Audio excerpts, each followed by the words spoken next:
నిన్న ఆయన కోవూరు మాజీ ఎమ్మెల్యే గ్రేట్ లీడర్ ఆయన పెద్ద గొప్ప లీడర్ ప్రసన్న కుమార్ రెడ్డి ఎంతమంది కాళ్ళు పట్టుకున్నాడో అందరికీ తెలుసు.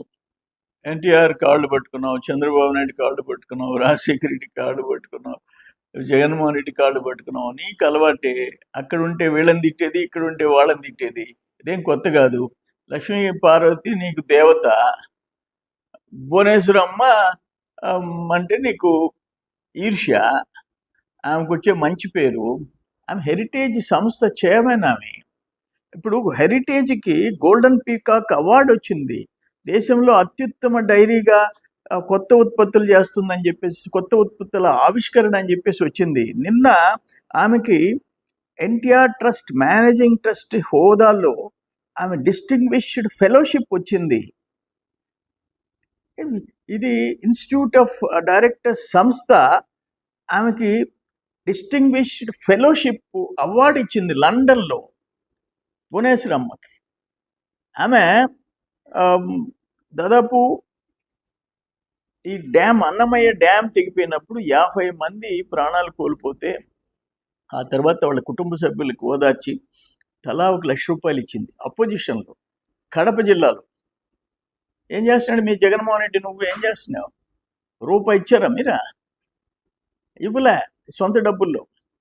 ఆమె చేసే సేవలు, ఎన్టీఆర్ ట్రస్ట్ చైర్మన్గా విద్య, వైద్యం, మహిళా సాధికారికత, విపత్తుల్లో సాయం, రక్తదాన శిబిరాలు, విద్యార్థి సహాయ పథకాలు, తలసేమియా రోగులకి రక్త మార్పిడి.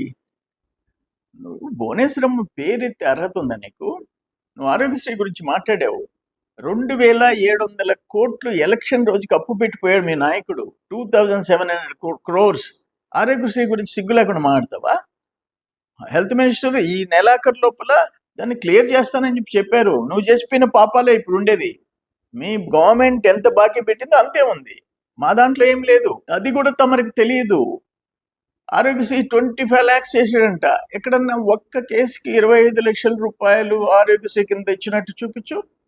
నెల్లూరులో ఒక మంచి హాస్పిటల్స్ అపోలో అండ్ కిమ్స్ 2 దండం పెట్టేసి నీ టైంలో, జగన్మోహన్ రెడ్డి టైంలో, అయ్యా మాకు ఆరోగ్యశ్రీ వద్దు, వంకాయ వద్దు అని చెప్పేసి విత్డ్రా చేసుకున్నారు. అది మీ పరిస్థితి. కానీ మాట్లాడేటప్పుడు తెలుసుకొని మాట్లాడు. విషయ పరిజ్ఞానం ఉండదు నీకు. నోటికి ఏది వస్తే ఎవడన్నా చెప్పి పక్కనోడు చెప్పింది మాట్లాడేది నీ బతుకంతా. భువనేశ్వరమ్మ గురించి ఇంకొకసారి ఒక మాట మాట్లాడితే ఒప్పుకునేదిలే, జాగ్రత్త. చరిత్ర సృష్టించినోడు ఇప్పుడు ఆ చరిత్రని తిరగరాయబోతున్నాడు. అబద్ధాల గోడల్ని బద్దలు కొట్టి నిజాలను రాగా మీ ముందుంచబోతున్నాడు. నిజమైన వార్తల కోసం వెంటనే డౌన్లోడ్ చేసుకోండి రా యాప్ని.